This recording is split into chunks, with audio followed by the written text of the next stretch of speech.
কিছু সময়ের জন্য। এবং আমি দেখতেছি এই যে বাংলাদেশ থেকে এখন আমার চাঁদটা দেখা যাবে, এবং চাঁদটা কীরকম দেখা যাবে, এই যে একটা ক্রিসেন্ট বা বাঁকা চাঁদ। তো আজকে আমরা খুবই সাধারণ একটা বিষয় নিয়ে কথা বলবো, যেটা আমরা প্রতিনিয়তই দেখি, আমাদের রাতের আকাশে চাঁদ। এই চাঁদটা আসলে কিভাবে তার শেপ চেঞ্জ হয় দিনে দিনে, এটাকে বাংলায় বলে চাঁদের দশা, ইংলিশে বলে লুনার ফেজেস বা মুন ফেজেস। তো অনেকদিন পর্যন্তই আমি জানতাম যে চাঁদ যে শেপটা চেঞ্জ হয় এটার কারণ হচ্ছে পৃথিবীর ছায়া চাঁদের উপর পড়ে, যে কারণে আসলে চাঁদের শেপ চেঞ্জ হয়। কিন্তু ব্যাপারটা আসলে একদমই ঠিক না, যে চাঁদের এই শেপ চেঞ্জ হওয়ার সাথে পৃথিবীর ছায়ার কোনো সম্পর্কই নেই। শুধুমাত্র চন্দ্রগ্রহণের সময় সে ঘটনাটা ঘটে, যে পৃথিবীর ছায়া চাঁদের উপর পড়ে।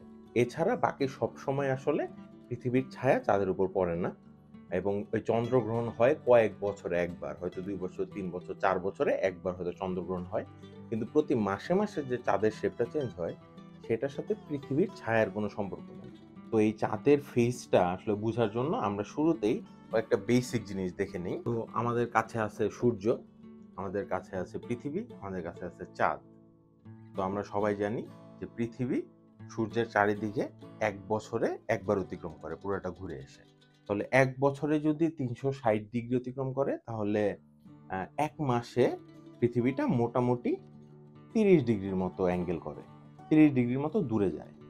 এই ৩০ দিনের মধ্যে চাঁদটা পৃথিবীকে একবার অতিক্রম করে আসছে, একবার অতিক্রম করে আবার এখানে চলে আসছে। তো পৃথিবীর ২৪ ঘন্টা বা একদিন যখন ঘুরে আসে, তখন চাঁদ মোটামুটি ১২ ডিগ্রির মতো অতিক্রম করে। এবং চাঁদের নিজের অ্যাক্সিসে ঘোরাটা হচ্ছে, চাঁদ ৩০ দিনে নিজের অ্যাক্সিসেও একবার ঘুরে। মানে পৃথিবী যেরকম ভন ভন করে ঘুরতেছে ২৪ ঘন্টায়, চাঁদ ওইভাবে ভন ভন করে ঘুরতেছে না। চাঁদের একটা ফেস পৃথিবীর দিকে থাকে সব সময়। তো চাঁদটা আসলে এইভাবে ঘুরতেছে। তো এই নিজের অ্যাক্সিসের ঘূর্ণনটা খুব অল্প, খুব অল্প অল্প করে ঘুরে সে এই ফেজটাই সবসময় পৃথিবীর দিকে রাখতেছে। রেখে রেখে রেখে রেখে ৩০ দিনে আবার সে আগের জায়গায় চলে আসে। তাহলে পৃথিবী থেকে যেরকম দেখা যায় যে সূর্য পূর্ব দিক থেকে উঠে পশ্চিমে অস্ত যায়, চাঁদও আসলে পূর্ব দিক থেকে উঠে পশ্চিমে অস্ত যায়। কারণ পৃথিবী তো এভাবে ঘুরতেছে। তো একদিনে আসলে চাঁদ খুব একটা চেঞ্জ হয় না এই পজিশন। তো আমি যদি বাংলাদেশ থেকে দেখি যে চাঁদটা কই আছে, তো ঘুরে যখন আমি আবার উল্টা দিকে, পৃথিবীর উল্টা দিকে আমেরিকায় যাব, ওই চাঁদ দেখতে মোটামুটি একই রকম দেখা যায়। কারণ চাঁদটা খুব একটা নড়ে নাই। কারণ ১২ ঘন্টায় চাঁদটা হয়তো ৫-৬ ডিগ্রি নড়ছে এবং ফেজটা চেঞ্জ হয় নাই। আরেকটা ইম্পর্টেন্ট জিনিস হচ্ছে, পৃথিবী সূর্যকে কেন্দ্র করে যেই প্লেনে ঘুরতেছে, চাঁদ সেম একই প্লেনে ঘুরতেছে না। তো চাঁদের ঘোরার অ্যাঙ্গেলটা হচ্ছে এই পৃথিবীর সাথে সূর্যের যে প্লেন, তার সাথে মোটামুটি ৫ ডিগ্রি অ্যাঙ্গেলে চাঁদটা ঘুরতেছে। তা আমি এখানে একটু এক্সাজারেট করে দেখাইতেছি বোঝানোর সুবিধার জন্য। কিন্তু চাঁদটা আসলে এইভাবে উপর থেকে আস্তে আস্তে নিচে যাচ্ছে, আবার ঘুরে উপরে যাচ্ছে, আবার ঘুরে নিচে যাচ্ছে, এইভাবে ঘুরতেছে। পৃথিবী আর সূর্য এই প্লেনে আছে, চাঁদ আর পৃথিবী আরেকটা প্লেনে ঘুরতেছে আসলে।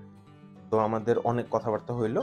এখন আমরা সত্যি, সত্যি দেখি চাঁদের দশাটা কিভাবে চেঞ্জ হয়। তো আমি সেজন্য মোটামুটি বাংলাদেশের উপরে একটা ছোট পিন গেড়ে দিলাম, যাতে আমি বুঝতে পারি যে এটা বাংলাদেশ। তাহলে আমি চাঁদের ফেজগুলা দেখব বাংলাদেশ থেকে। যে বাংলাদেশ থেকে দেখতে কেমন দেখা যায়। তো এইখানে এই টেপগুলা লাগানো হইছে চাঁদের বিভিন্ন পজিশন দেখানোর জন্য।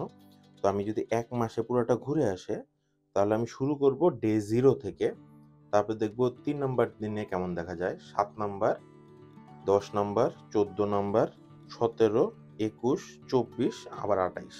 আসলে চাঁদ পৃথিবীকে একবার অতিক্রম করে ২৭.৫ দিনে, এবং একটা অমাবস্যা থেকে আরেকটা অমাবস্যা আসলে ২৯, সাড়ে ২৯ দিনের মতো হয়। কিন্তু আমরা হিসাবের সুবিধার জন্য আমরা ধরে নিলাম ২৮ দিনে করে, তাহলে আমরা সমান ৪ ভাগে ভাগ করে ফেলতে পারবো।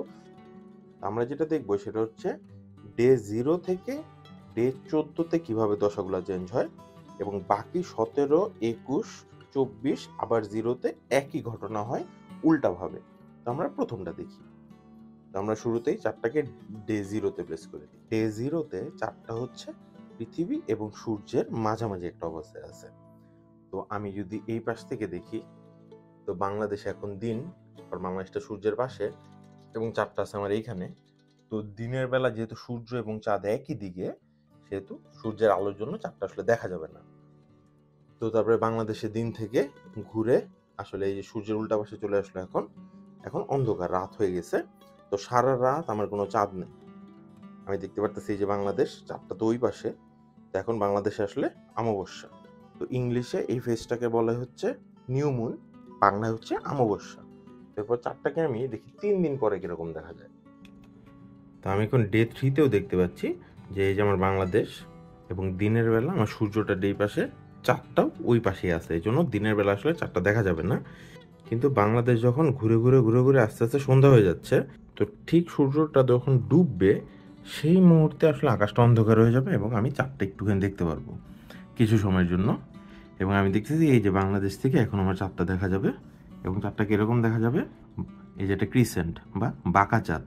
এরপরে চাঁদটাকে আমি যদি 7 নম্বর দিনে রাখি, তো এই যে বাংলাদেশে আস্তে আস্তে সন্ধ্যা হয়ে আসতেছে, তো এরকম সময় একটু সন্ধ্যার দিকেও একটু হয়তো চাঁদটা দেখা যাবে।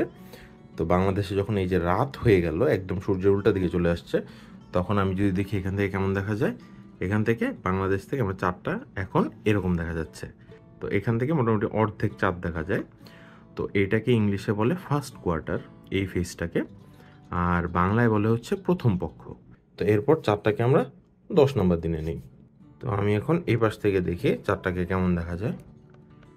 তো মোটামুটি চাঁদটাকে দেখা যাবে হচ্ছে অর্ধেকের বেশি, কিন্তু ফুল মুনের থেকে কম, মানে পুরো পূর্ণিমা না, আবার অর্ধেকের থেকেও বেশি। তো আমি দেখতে পাচ্ছি বাংলাদেশ থেকে আমার এখন চাঁদটাকে এরকম দেখা যাবে। তো এখন যদি আমি চাঁদটাকে 14 নম্বর দিনে নেই, মানে হচ্ছে 1 মাসের ঠিক অর্ধেক সে অতিক্রম করলো। এবার পৃথিবীটাকে আমি একটু নিচে একটা জায়গায় রাখছি, যাতে পৃথিবী আর সূর্য যে প্লেন, তার থেকে পৃথিবী আর চাঁদের প্লেনটা আলাদা করার জন্য।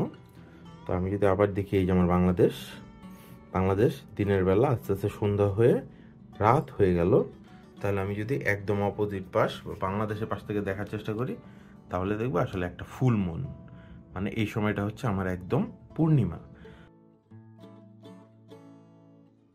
তো ঠিক 14 দিন পরে আমার আসলে পূর্ণিমা হলো।